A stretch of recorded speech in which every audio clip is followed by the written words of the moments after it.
बेटे कुछ रूल्स हैं हमारे डिफरेंशिएशन के, पावर रूल, प्रोडक्ट रूल और quotient rule. Power rule basically हमने क्लास में डिस्कस कर लिया था, तो आज हम प्रोडक्ट रूल से इसको ऑनवर्ड लेकर चलते हैं। बेटे product rule and other method के इन केस अगर आपको एग्जैक्ट जो प्रोडक्ट रूल होता है बेसिक अगर वो भूल गया है, तो इस सूरत में आप प्रोडक्ट रूल के अलावा भी क्वेश्चन को किस हिसाब से सॉल्व कर सकते हैं। जैसा कि आप देख सकते हैं यहाँ पर हमने लिखा हुआ है find the derivative of Y.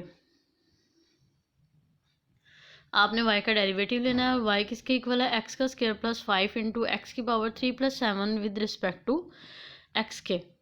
हमने सोल्यूशन में y जो है वो लिखा। अब जस्ट मैं सिंप्लीफाई कर रही हूँ फर्स्ट एलिमेंट को फर्स्ट एलिमेंट के साथ। देखो इधर यहाँ पर बेटे फर्स्ट एलिमेंट x का स्क्वायर है और यहाँ पर फर्स्ट एलिमेंट x की पावर 3 है। जब इन दोनों को मल्टीप्लाई किया तो पावर ऐड हो जाएगी x की पावर 5। इसी तरह जब 5 जो है सेकंड एलिमेंट फर्स्ट के साथ मल्टीप्लाई होगा 5x की पावर 3। उसके बाद बेटे जब ये फर्स्ट एलिमेंट इसके साथ मल्टीप्लाई होगा 7x का स्क्वायर, फिर 5 जो है वो 7 के साथ मल्टीप्लाई होगा तो 35। यहाँ पर मेंशन है differentiating with respect to x we get. हम इस चीज़ को, इस इक्वेशन को, इस फैक्टर को हम डेरिवेटिव लेने लगे हैं विद रिस्पेक्ट टू x, क्योंकि बेटे पूरा फंक्शन, पूरी इक्वेशन x के अंदर है। हमने इस साइड पे भी dy बटा dx अप्लाई कर दिया, इस साइड पे भी अप्लाई कर दिया, और जस्ट हमने इसको सिंप्लीफाई करने के लिए सारे फैक्टर्स पे डेरिवेटिव को अलग अलग अप्लाई कर दिया। यहाँ पे लिखा हुआ है यूजिंग फार्मूला 3 एंड 4। ये 3 एंड 4 फार्मूला यही है कि अगर पहली बात तो ये है कि अगर जब प्लस में कोई फैक्टर लिखा हो, कोई इक्वेशन लिखी हो, तो आपने डेरिवेटिव सब पे अलग अलग अप्लाई करना है, और जो भी आपके पास स्केलर होगा उसको आपने बाहर ले लेना है, कांस्टेंट को आपने बाहर ले लेना है। और बेटे हम इसके ऊपर जस्ट पावर रूल लगा रहे हैं, पावर नीचे पावर में से एक कम। बेसिकली यहाँ पर dx बटा dx कैंसिल होकर 1 आ जाता है। इसी तरह x की पावर 3 पे भी पावर रूल लगाया, पावर नीचे पावर में से एक कम, देन ये भी पावर नीचे पावर में से एक कम, और कांस्टेंट का डेरिवेटिव 0 के इक्वल होता है। इसको सिंप्लीफाई किया और ये आपका आंसर। नेक्स्ट बेटे यहाँ पे लिखा हुआ derivative of a product, the product rule. अब बेसिक हम प्रोडक्ट रूल के बारे में डिस्कशन करने जा रहे हैं। If f and g are differentiable. अब बेटे हमने फ़र्ज किया कि एफ और जी आपके पास कोई से दो फंक्शन है एक्स के ऊपर ही, देन एफ जी, तो उनका प्रोडक्ट जो होगा इज़ आल्सो डिफरेंशिएबल, वो भी डिफरेंशिएबल होगा एट एक्स के ऊपर। एंड हमने f of x into g of x, बेटे दोनों फंक्शंस को हमने ब्रैकेट में लिख लिया और अब इस पर हम डेरिवेटिव अप्लाई करेंगे। एफ प्राइम ऑफ एक्स का मतलब है कि आपने फंक्शन एफ के ऊपर डेरिवेटिव अप्लाई कर दिया, दूसरा वैसे ही फंक्शन है जमा, फिर पहला वैसे ही रखा और दूसरे पे डेरिवेटिव अप्लाई कर दिया, डेट इज। अब बेटे हमने फाइंड द डेरिवेटिव, लाइक हमने क्वेश्चन लिखा है y is equal to 2 into square root of x plus 2 into x minus square root of x. इस पर हमने डेरिवेटिव अप्लाई करना है। मैंने y के इक्वल कंसीडर था, 2 बेटे इसमें से कॉमन आ रहा था, मैंने निकाल लिया। बोथ साइड हमने dy बटा dx अप्लाई कर दिया, ये 2 बाहर ही है। अब देखो ये पहला फंक्शन एफ ऑफ एक्स है, दूसरा फंक्शन जी ऑफ एक्स है।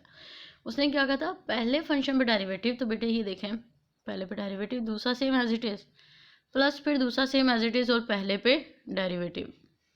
अब डेरिवेटिव अंदर जब जाएगा तो x की पावर 1/2, तो बेटे product rule, sorry power rule लगा, पावर नीचे पावर में से एक कम, 1 का डेरिवेटिव 0 होता है, ये function same as it is, plus का square root of x plus 1 same as it is, और x का डेरिवेटिव बेटे 1 होता है, और ये स्क्वायर रूट ऑफ x का मतलब होता है x की पावर 1/2, और ये हमने यहाँ पे भी पावर रूल अप्लाई कर दिया। उसके बाद बेटे हमने इसको जस्ट सिंप्लीफाई किया है, 2 बाहर ही था और ये देखो सारी चीज़ें वैसे ही हैं जैसे हमने ऊपर अभी किया। अब बेटे इसको हमने क्योंकि 1 के साथ मल्टीप्लाई हो रहा था कर दिया, प्लस की जगह प्लस है, ये factor same as it is है। यहाँ पे एलसीएम लिया मैंने सिंपल, इसको इसके साथ मल्टीप्लाई, माइनस का 1 जिसका कि आपको दिखाई दे रहा है। ओके बेटे ये क्रॉस है कि दोनों चीज़ें मल्टीप्लाई हो रही हैं आपस में।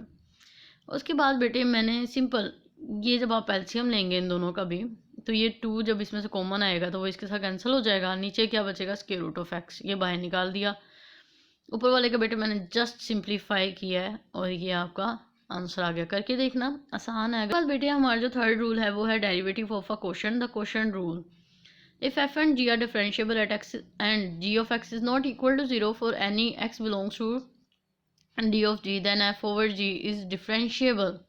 कहता है अगर आपके पास कोई से दो फंक्शन है और ओवर में बटा की सूरत में लिखे हैं तो बेटे इसका क्वेश्चन रूल किस तरह से लगाते हैं, नीचे वाले फंक्शन का स्क्वायर, ऊपर वाले का डेरिवेटिव नीचे वाला फंक्शन माइनस फिर ऊपर वाला function same as it is और डेरिवेटिव नीचे वाले का। बेसिकली प्रोडक्ट रूल ही है, बस यहाँ पर ऊपर माइनस का निशान है और ओवर में फंक्शन का स्क्वायर है। बाकी बेटे इस तरह मैंने ये प्राइम की सूरत में भी लिख के दिखा दिया आपको फार्मूला, और डी ओवर डी एक्स की सूरत में भी लिख के फार्मूला दिखा दिया है। अब क्वेश्चन देखिएगा, उसने लिखा हुआ डिफ्रेंशिएट करें आप इस वाले फैक्टर को, ये ओवर में दिखाई दे रहा है ना हमें, विद रिस्पेक्ट टू एक्स के। बेटे हमने इसको लेट किया कि ये फाई ऑफ एक्स है, जो मर्जी आप लेट कर लें, वाई के इक्वल भी लेट कर सकते हैं। मैंने आसानी के लिए ऊपर वाले फंक्शन को एफ लेट कर लिया, नीचे वाले फंक्शन को जी लेट कर लिया। ये हम पे डिपेंड करता है बेटे हम क्या चीज़ किसको लेट कर रहे हैं, ठीक है। अब क्या करना है, बेसिकली मुझे एफ का भी डेरिवेटिव लेना है। ये मैंने इसके ऊपर प्राइम लगा दिया और ये देखो डी बटा डी एक्स यहाँ पर अप्लाई कर दिया। बेटे ये भी सिंपल ऐसे 2 बाहर आ गया, पावर रूल, माइनस का 3 बाहर आया और ये एक्स स्क्वायर पे पावर रूल और 5 का डेरिवेटिव 0 आ गया। सिंप्लीफाई किया, ये आंसर आ गया। जी प्राइम ऑफ एक्स का मतलब है इस पर भी डेरिवेटिव ले लिया हमने, पावर रूल लगेगा और इसका डेरिवेटिव 1 का 0 होगा। अब बेटे हमने सिंपल यहाँ पे लिखा अपना क्वेश्चन रूल। यहाँ पे वो फैक्टर लिखते हैं जो कि आप यहाँ पे लेट करते हैं। अगर यहाँ पे वाई है तो यहाँ वाई प्राइम आएगा, ठीक है। उसके बाद हमने फार्मूला लिखा, फार्मूले में जस्ट उसकी वैल्यू को पुट डाउन किया है, उसको सिंप्लीफाई किया है और ये आपका रिक्वायर्ड आंसर आ गया। नेक्स्ट है बेटे आपके पास the chain rule. The chain rule, the composition f of g of function f and g is the function whose values f into g of x are found for each x in domain of g for which g of x in the domain of f into f of g of x is read as f of g। बेटे ये जो हम पढ़ रहे हैं f into F O जी का मतलब है f और ब्रैकेट में g ऑफ x। ये सारा कुछ लिखने का मकसद ये है कि इसको किस तरीके से लिखा जाता है कि f बाहर होगा और g ऑफ x अंदर होगा। अब ये क्वेश्चन है हमारे पास चेन रूल का, इस पे लिखा हुआ डिफरेंशिएट करें दिस वन। अब बेटे आप इसको प्रोडक्ट रूल सॉरी आप इसको पावर रूल से भी कर सकते हैं, आप जानते हैं ना। लेकिन अगर वो आपको बाउंड कर देता है कि वर्डिंग में लिखा आता है कि बाय सब्स्टिट्यूटिंग, तो आप बाउंडेड हैं कि आप चेन रूल लगाएंगे। चेन रूल कैसे लगाते हैं, आसान है। अंदर वाले फैक्टर को आप कुछ भी लेट कर लें, पहले तो क्वेश्चन को लेट किया ना y इज इक्वल टू, फिर अंदर वाली चीज़ को आपने लेट कर लिया, लाइक यू कर लिया, जो भी आपका दिल करता है आप उसको लेट कर लेते हैं। अब बेटे बेसिकली आपने दोनों का डेरिवेटिव लेना है, y का भी और u का भी, ठीक है। और उसके हिसाब से हमें पहले चेन रूल बनाना है, उसके बाद ये देखो चेन रूल मैंने बनाया हुआ है, डी वाई बटा डी एक्स आपने फाइंड करना है और ये चेन रूल मैंने बना दिया। अब बेटे y का डेरिवेटिव लिया तो आप जैसा कि जानते हैं अब ये अंदर वाला फैक्टर तो u बन गया, तो मतलब हमारे पास y is equal to square root of u। तो पावर नीचे पावर में से एक कम, ये देखें पावर नीचे पावर में से एक कम। अब मुझे u का डेरिवेटिव लेना है, क्वेश्चन रूल लगाया, सिंपल क्वेश्चन रूल लगाया, उसको सिंप्लीफाई किया, चेन रूल लिखा, जो जो वैल्यूज़ हमने फाइंड की थी दोनों की वैल्यूज़ लिखी हैं और उसको जस्ट सिंप्लीफाई करके ये आपका आंसर है, ठीक है। ओके, अल्लाह हाफिज़।